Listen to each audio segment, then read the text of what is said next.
महबूबा मुफ्ती के यौम इल्हाक के बयान पर क्यों मचा बवाल?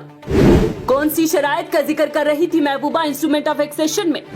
क्यों महबूबा ने कहा मेरे लिए मकान छोड़ना कोई नहीं है बड़ी बात? अशोक गुप्ता ने क्यों ठहराया महबूबा को मुल्क तकसीम करने की जिम्मेदार? और रविंदर रैना ने कांग्रेस को क्यों कहा गद्दार? जानने के लिए देखिए हमारी ये खास रिपोर्ट। जम्मू और कश्मीर की साबिक वजीर आला और पीडीपी की सदर महबूबा मुफ्ती ने जम्मू और कश्मीर के बाकी मुल्क के साथ ताल्लुकात को नाजायज करार दिया और कहा कि हम वो सेकुलर हिंदुस्तान चाहते हैं जिसका हमने 1947 के अंदर इल्हाक किया था, न कि आज के हिंदुस्तान का गोडसे गुजरात मॉडल। पीपल्स डेमोक्रेटिक पार्टी की सदर महबूबा मुफ्ती श्रीनगर में अपने पार्टी हेडक्वार्टर में जम्मू और कश्मीर के मुल्क के बाकी हिस्सों के साथ इल्हाक से मुतल्लिक एक तकरीब के बाद मीडिया से बात कर रही थी। महबूबा मुफ्ती ने कहा कि इल्हाक का आला हिंदुस्तान को याद दिलाता है कि ये आला किस बुनियाद पर था। हमें इस दिन तातील की जरूरत नहीं, हमें एक मुआहदे की मुकम्मल लफाज की जरूरत है जिसका 1947 में इल्हाक के वक्त वादा किया गया था और इस पर दस्तखत किए गए थे। पीडीपी की सरबराह महबूबा मुफ्ती ने मजीद कहा कि मैं हिंदुस्तान के लोगों को बताना चाहती हूं कि यूनियन ऑफ इंडिया के साथ हमारा इल्हाक कुछ शराइत पर मबनी है जिसे उन्होंने मुकम्मल तौर पर जमीन पर तबाह कर दिया। खास तौर पर 5 अगस्त 2019 को आर्टिकल 370 की मनसूखी के साथ इल्हाक के आले को कबूल किया जाता है और नाफिज किया जाता है। फिर आर्टिकल 370 की मनसूखी गैर कानूनी है और जम्मू और कश्मीर और यूनियन ऑफ इंडिया के दरमियान ताल्लुकात नाजायज हो जाते हैं।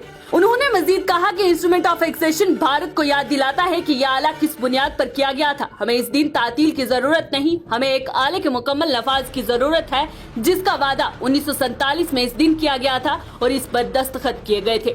हमने अपने वसाइल और शनाख्त की हिफाजत की बुनियाद पर भारत को साइड लाइन करने वाला पाकिस्तान पर एतमाद किया जो छीन लिया गया। अगर इल्हाक के आला को कबूल कर लिया जाता है और नाफिज किया जाता है तो आर्टिकल 370 की मनसूखी गैर कानूनी है।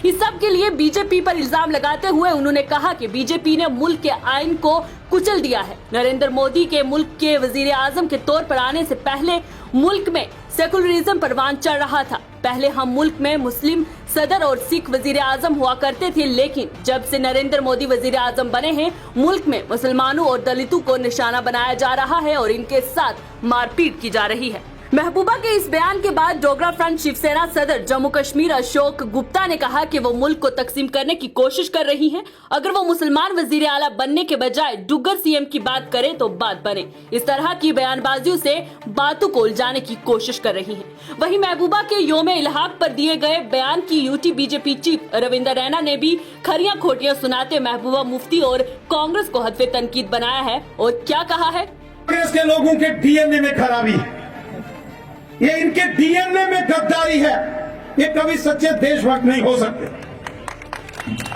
इन्होंने देशभक्तों को देश निकाला कर दिया। सुभाष चंद्र बोस आजादी के बाद अंग्रेजों को लिखकर जवाहरलाल नेहरू जी ने ये दिया कि अगर आजादी के 10 साल बाद भी वो कहीं जीवित मिले उनको पकड़ के अंग्रेजों के हवाले किया जाए।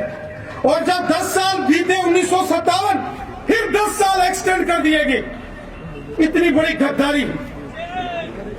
चंद्रशेखर आजाद, भगत सिंह, सुखदेव, राजगुरु, अशफाक उल्लाह खान को पता नहीं क्या क्या बोला गया कांग्रेस के हुक्मरानों द्वारा और गीत गाए गए, बड़े बड़े कलाकारों से गीत लिखाए गए। क्या गीत बने आजादी के बाद?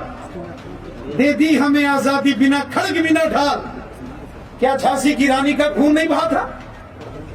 क्या चंद्रशेखर आजाद को गोलियां नहीं लगी थी? क्या भगत सिंह को फांसी के फंदे पर अशफाक उल्लाह खान नहीं लटके थे? क्या उनका खून नहीं था? इस प्रकार की गद्दारी हमेशा इन कांग्रेस के लोगों ने देश के साथ की और वही गद्दारी जम्मू कश्मीर में महाराजा हरि सिंह बहादुर जी के साथ। लेकिन साथियों, जो देशभक्त होते हैं, तो जिनको देश से प्यार होता है, जो देश के मतवाले होते हैं, उनको अपनी चिंता नहीं होती है, अपनी मातृभूमि की चिंता होती है, अपने देश की चिंता होती है।